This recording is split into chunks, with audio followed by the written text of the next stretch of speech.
요새 또 그 과일값 과일값 가지고 선거 이슈 가지고 난리인데 기자님 보시기엔 과일값 왜 이래요?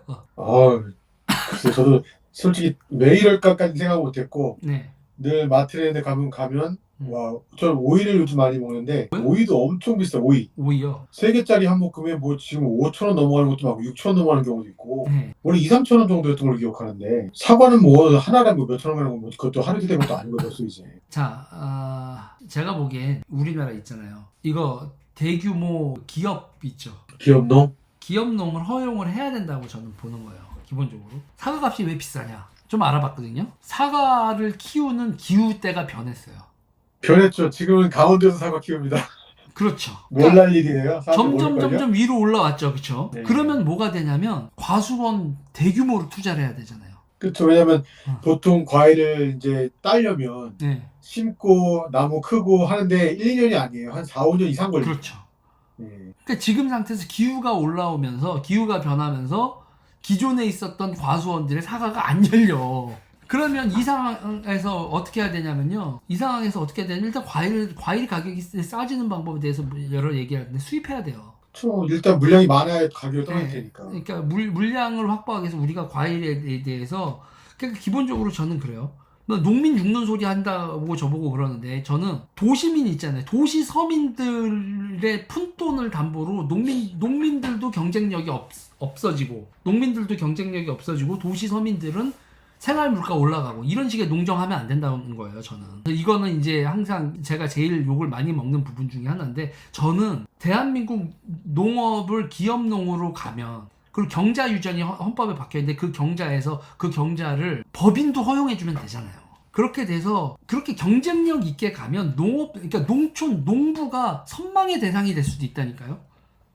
와, 농부들 평균 소득 막 연봉 막 8천, 9천 막 이렇게 될 수 있다니까. 지금 이렇게 하면 생산성이라든지 이런 생산 기술 이런 것들이 전혀 고려가 안 되어 있는 지금 생산 방식으로는 답이 없지만 그래서 제가 네덜란드 얘기를 자주 하는데 우리 있잖아요 여러분 빌딩을 져도 돼요. 축사를요 여러분 빌딩으로 져서 애새끼들 또 똥 싸고 이러는 거 쭉 해가지고 이제 분뇨 처리하는 것부터 시작해가지고 애들 먹이는 것까지 해서 거의 아파트형 축사를 져도 된다니까요. 그런데 그거 지금 전라도에 하나 지었다가 주변 사람들이 난리쳐가지고 뭐 시설가 작동 못하게 하고 뭐 이런 것들이 있는데 그러니까 현대화된 장비와 대한민국의 IT 기술 전기 뭐 여러 가지 LED 시설 같은 이런 거 해서 그러니까 기술을 총동원해서 생산성 높게 만들면 충분히 가능한 얘기입니다. 그리고 우리가 이제 과일 같은 경우에는 과일을 우리가 먹는 과일이 배, 사과 뭐 이렇게 돼 있잖아요. 그러니까 전통 과일 말고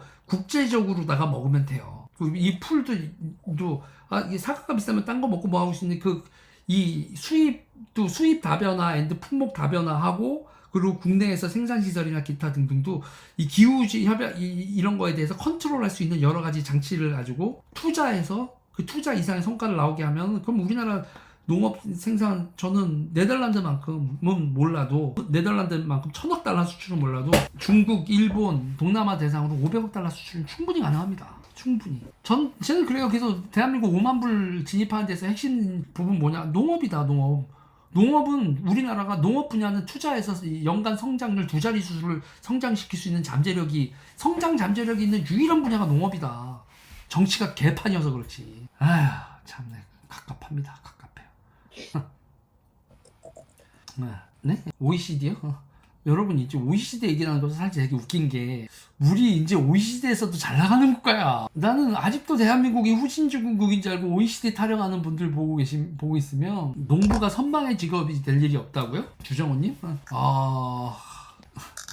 그게 지금 프랑스하고 네덜란드가 극명하게 갈리거든요. 그러니까 쉽게 생각하면 프랑스 농부들이 자살을 하고 막 이래요. 그래서 지금 프랑스에서 사회적 문제가 됐는데 쉽게 생각하면 프랑스 농부들은 인기가 없어요. 시집 오겠다는 사람들도 없고 그리고 소득도 낮아요. 그런데 네덜란드는요 여성들도 농대를 많이 가고 농업 전문가들 많고요. 그리고 농촌 자체가 남녀 성비가 맞는 그냥 활성화된 공동체입니다. 이게 보세요. 나라에서 보조를 해주면 어떻게 되냐면 그 보조를 여러분 보조금으로 잘 살게 해줄 수는 없어요. 나라의 보호와 보조금에 의존을 하면 그 사회의 최하층 시민이 돼버립니다. 그래서 특정 산업을 그렇게 보호하는 게 아니라니까요. 2022년도에 네덜란드 농산물 수출액이 1223억 유로입니다. 이건 지금 코트라에 있는데 화면 보여드릴게요. 수출액은 1223억 유로, 798억 유로에서 425억 유로. 작은 땅덩어리에서 만든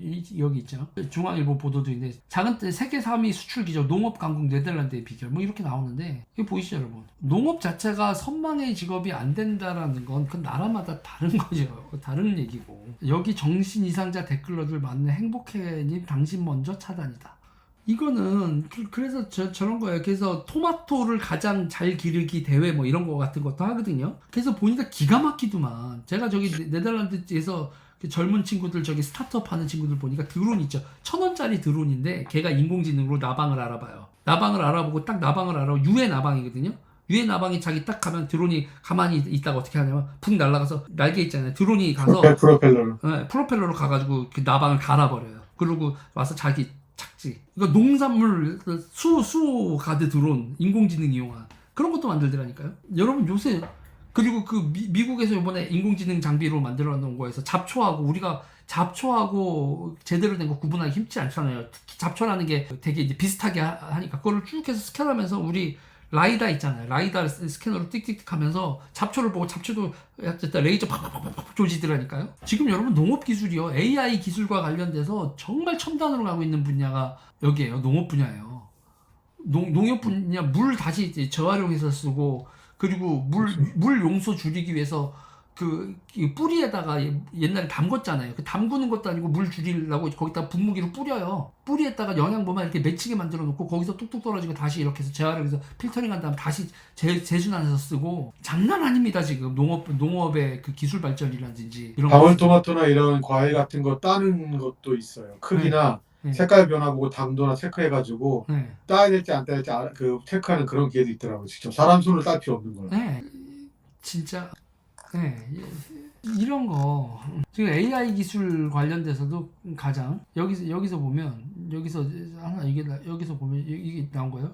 언제 여기 보면 보실래요, 여러분? 굽는 냄새가 납니다. 여기서 지금 이게 지금 잡초를 레이저로 쏘는 거예요.